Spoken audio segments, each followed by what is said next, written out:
আসসালামু আলাইকুম। আজ ক্লাস 9-এর লাইফ সায়েন্সের ক্লাসে আজ তোমাদের রিভিশন ক্লাস হবে। অর্থাৎ তোমাদের যে পরীক্ষার যে সিলেবাস দেওয়া হয়েছিল, যে সিলেবাস নভেম্বরের 14 তারিখ পর্যন্ত যে সিলেবাস দেওয়া হয়েছিল, সেই সিলেবাস কিন্তু শেষ হয়ে গেছে।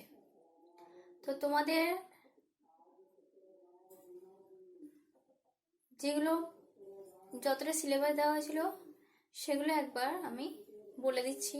সেখানে যে অনুশীলনী কোশ্চেনগুলো আছে আগে একবার বলে দিয়েছিলাম, আবার বলে দিচ্ছি, আবার আলোচনা করে দিচ্ছি। কিছু বাকি ছিল, বাকিগুলো কিন্তু আমি আলোচনা করে দিচ্ছি। আলোচনা করার আগে সংক্ষিপ্তভাবে বলে দিই, তোমাদের ধৌতকরণ থেকে অর্থাৎ রোগ পর্যন্ত কিন্তু পরীক্ষা হয়েছিল। পরের ক্লাসে ধৌতকরণ থেকে শুরু হয়েছিল।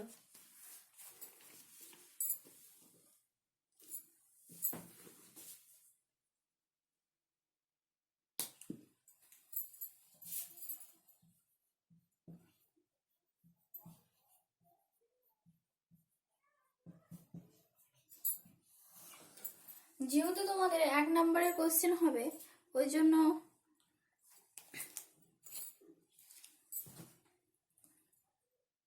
ধৌতকরণ থেকে কি কি শর্ট কোশ্চেন সেগুলো আমি বলে দিচ্ছি। অতএব শুধু শর্ট কোশ্চেনই পড়তে হবে, ব্রড কোশ্চেন নয়। কিন্তু ব্রড কোশ্চেনের মধ্যে যে শর্টগুলো আছে সেগুলোও কিন্তু পড়তে হবে, কোনো কিছু বাদ দিলে চলবে না। রোগ নিরাময় ধৌতকরণের যে কি ভূমিকা, সেটা ধৌতকরণের যে রোগ নিরাময় ধৌতকরণের একটি ভূমিকা একটা শর্ট কোশ্চেন হতে পারে। বা পোশাক পরিচ্ছদ মানে কিভাবে ধৌতকরণের মাধ্যমে কিভাবে রোগ প্রতিরোধ ক্ষমতা, রোগের হাত থেকে কোন কোন রোগের হাত থেকে আমরা বাঁচবো। বা ধৌতকরণের কি কি উপাদান, কয়েকটি উপাদানের নাম লেখো। বা ধৌতকরণ কাকে বলে, তো ধৌতকরণের দুটি গুরুত্ব লেখো, বা ধৌতকরণের গুরুত্ব লেখো একটি, এটা হতে পারে। তারপর মানব কল্যাণে জীবাণুদের ভূমিকা।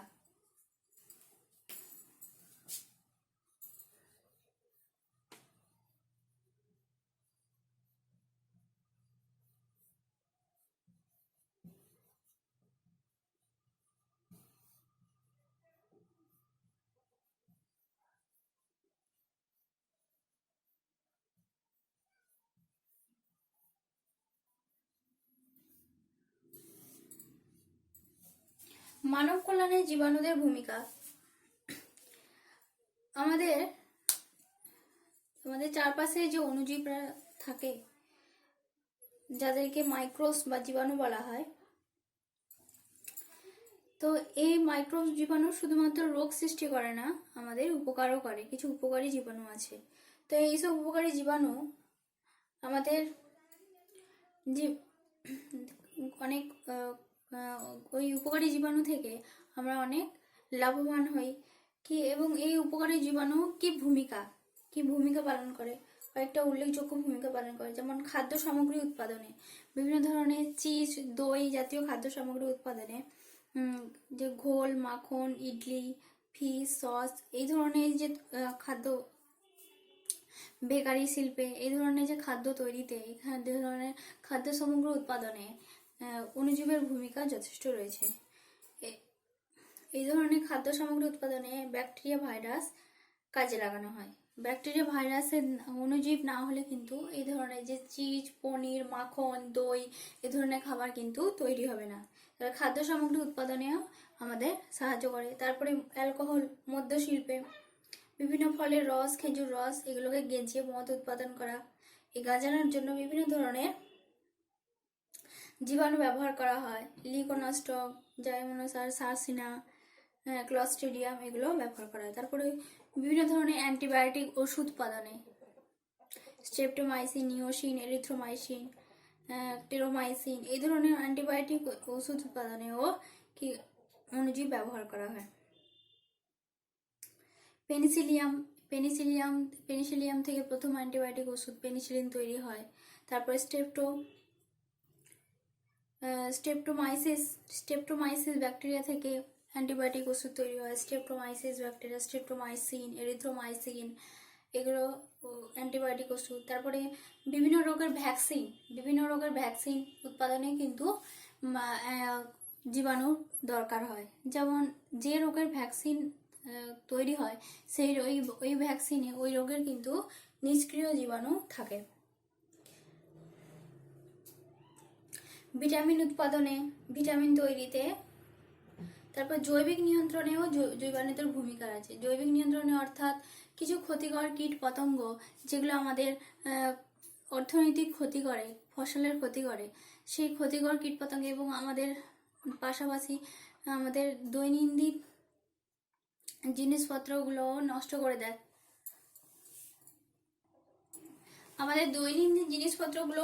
করে দেয়। তো এইগুলো নিয়ন্ত্রণে মানে জীবাণু ব্যাকটেরিয়া জীবের দ্বারা নিয়ন্ত্রণ করা হয়। জীবের দ্বারা নিয়ন্ত্রণ অর্থাৎ জীবাণু বিভিন্ন জীব দ্বারা নিয়ন্ত্রণ করা হয়।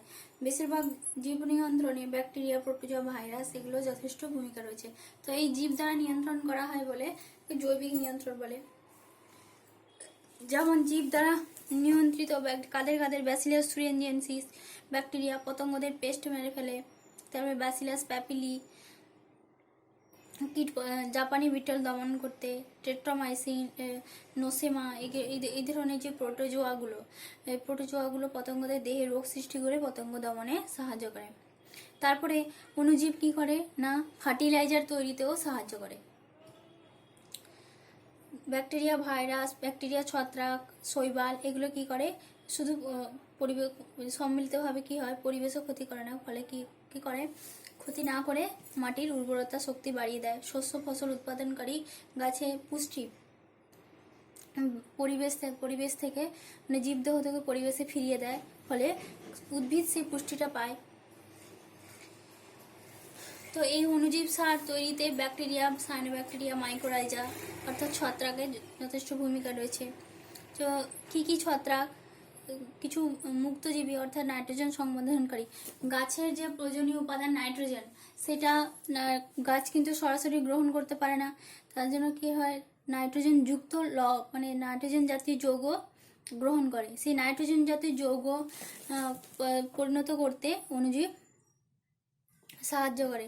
তো এই অণুজীবের মধ্যে দুটো ভাগ রয়েছে, একটা নাইট্রোজেনকে সরাসরি সংবন্ধন করতে পারে, স্বাধীনভাবে থাকে, আবার আরেকটা নাইট্রোজেন কি করে না মিথজীবী কিছু ব্যাকটেরিয়া থাকে তারাও নাইট্রোজেন সংবন্ধন করে।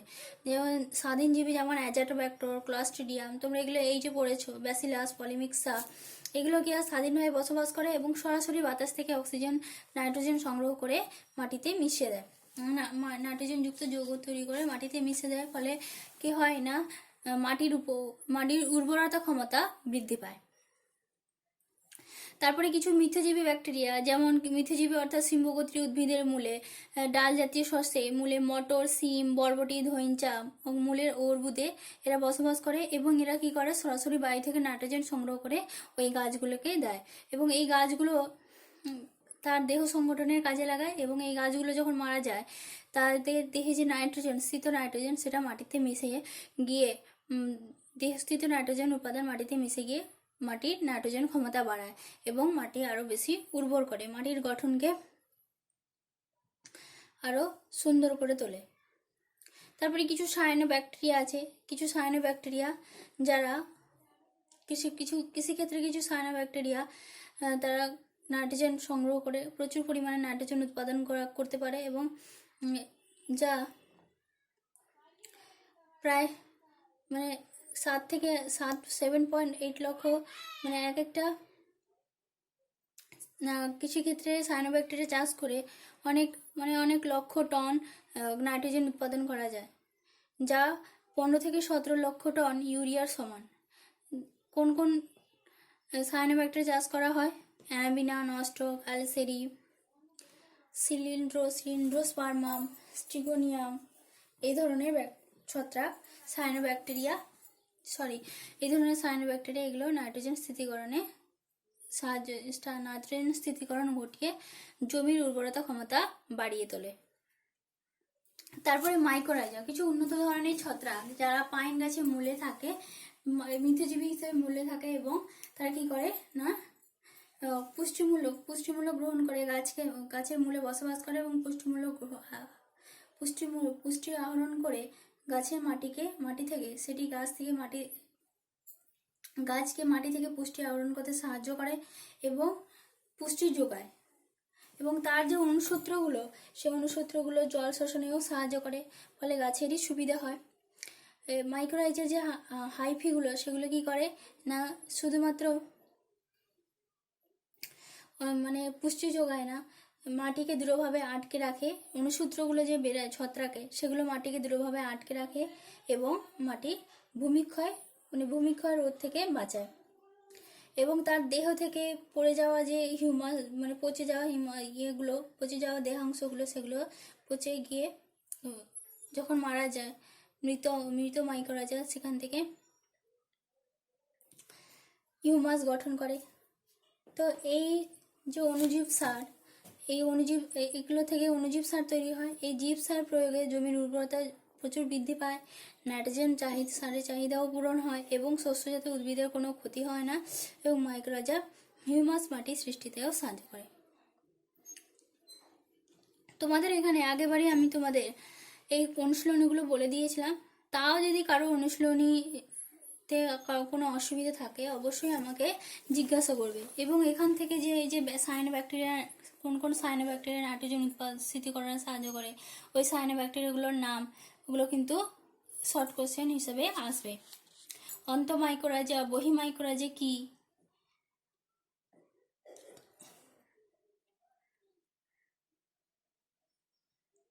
মাইক্রোরাইজা কোন গাছের মূলে থাকে, পাইনাস গাছের মূলে থাকে, পেস্ট কি, পেস্ট কাকে বলে, কারা পেস্ট, উদাহরণ দাও। তারপরে মানব কল্যাণে জীবাণুদের ভূমিকা, সেখানে যে ছোট ছোট কোশ্চেন আছে, যে কিছু অ্যান্টিবায়োটিক ওষুধের নাম লেখো, বা অ্যান্টিবায়োটিক ওষুধ তৈরি হয়, কিছু জীবাণুর নাম লেখো, বা বায়ো ফার্টিলাইজার বা জীব সার কি, মুক্তজীবী ব্যাকটেরিয়া কারা, নাইট্রোজেন সংবন্ধনে সাহায্যকারী মুক্তজীবী ব্যাকটেরিয়া উদাহরণ দাও, নাইট্রোজেন মিথজীবী ব্যাকটেরিয়ার উদাহরণ, এগুলো থাকবে।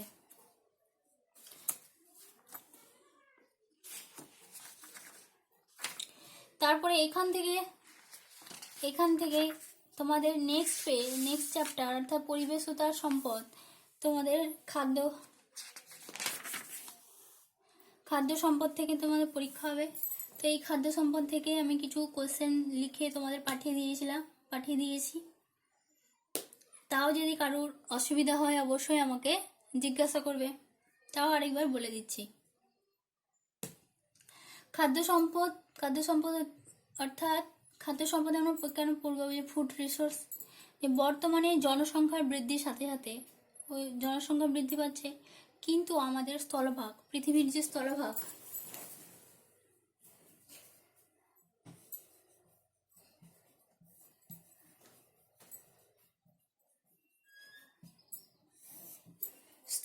কিন্তু সীমিত। এই সীমিত স্থলভাগ এবং জীবাণু বৃদ্ধি,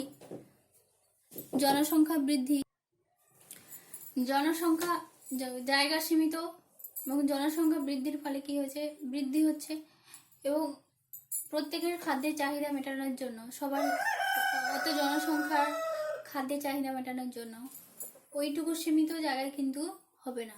তাই উন্নত পদ্ধতিতে, উন্নত বৈজ্ঞানিক প্রযুক্তির মাধ্যমে অধিক ফলনশীল অধিক খাদ্য সম্পদ বাড়ানোর জন্য কৃষি জমিতে বিভিন্ন ধরনের উন্নত উপায়ে চাষ করা হয়। যেমন কৃষি জমিতে মিশ্র চাষ, মিশ্র ফসল, শস্য পর্যায়, এগুলো কিন্তু করা হয়। সেই সঙ্গে কি করা হয় না, উন্নত কৃষি যন্ত্রপাতি, উন্নত মানের বীজ, জৈব অজৈব সার, পেস্ট ধ্বংসকারী, পেস্টিসাইড, এগুলো ব্যবহার করা হয় যাতে উৎপাদনটা আরো বেশি করে বাড়ে। তো এই বৈজ্ঞানিক পদ্ধতিতে যে কৃষিকাজ, এটাকে বলা হয়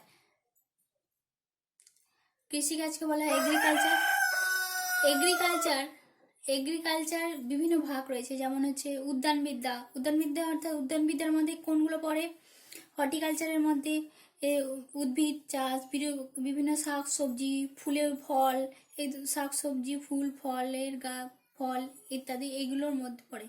আর অ্যানিম্যাল হাজবেন্ডারি বা পশুপালন, যেটা প্রাণীজ প্রোটিন প্রাণীজ উৎস, প্রাণীজ খাদ্যের উৎস, দুধ, ডিম, মাংস, মানে প্রোটিন, ফ্যাট জাতীয় পরিমাণ, প্রাণীদের মধ্যে প্রোটিন ফ্যাট জাতীয় পরিমাণ অধিক বেশি থাকে, তাই প্রোটিনের চাহিদা মেটানোর জন্য, মেটানোর জন্য ওই জন্য প্রাণীজ খাদ্যের প্রয়োজন।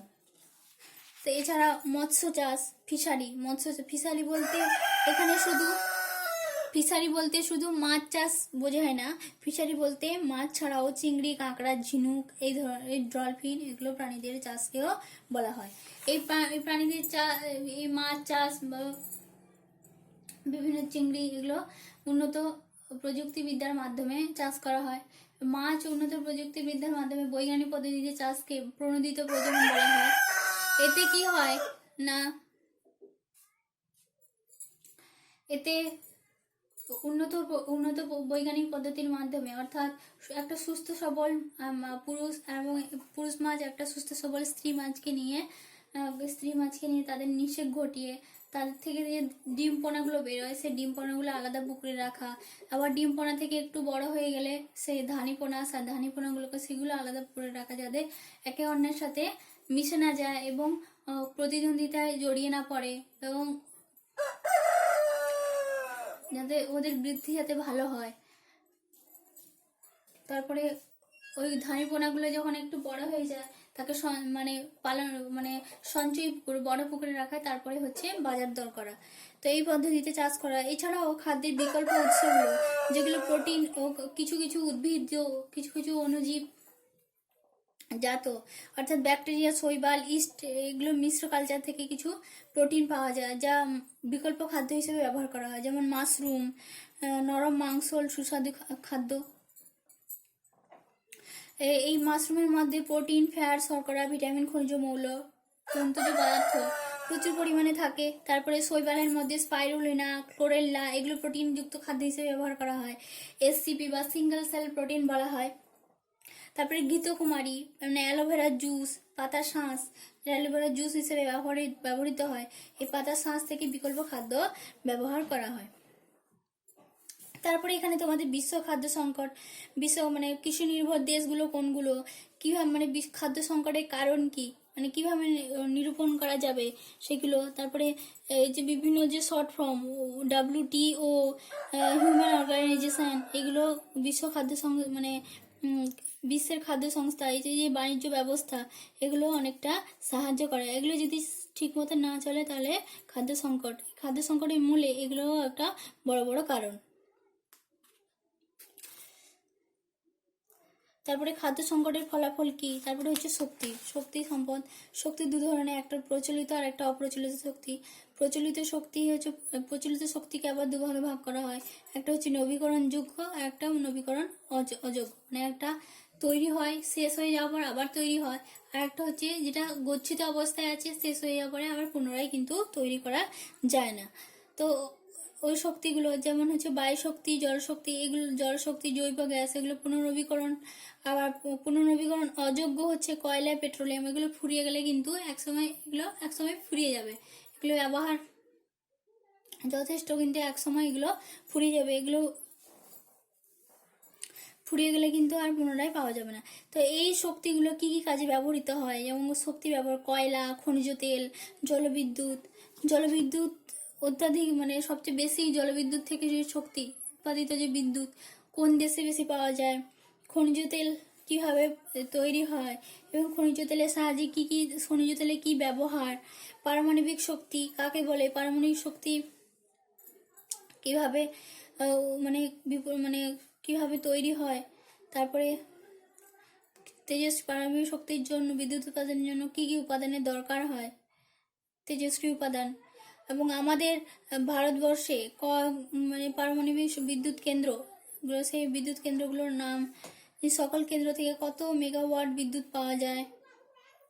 এই পারমাণবিক শক্তির সুবিধা, পারমাণবিক শক্তির সুবিধা এবং বায়ুশক্তি প্রথম কোথায় ব্যবহার হয়েছিল, বায়ুশক্তির ব্যবহার কিভাবে করা হয়, তারপরে সৌরশক্তির সুবিধা অসুবিধা, এবং প্রাত্যহিক জীবনে তুমি কি করে শক্তি সংরক্ষণ করবে, কিভাবে কি কি কারণে শক্তি অপচয় হচ্ছে, কোনটা কত বেশি অপচয় হচ্ছে, কিভাবে কি হচ্ছে, এগুলো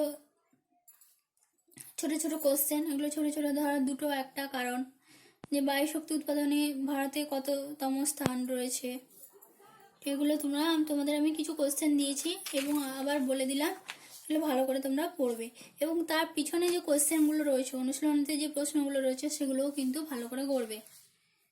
ঠিক আছে, কারো যদি অসুবিধা হয় অবশ্যই জিজ্ঞাসা করো।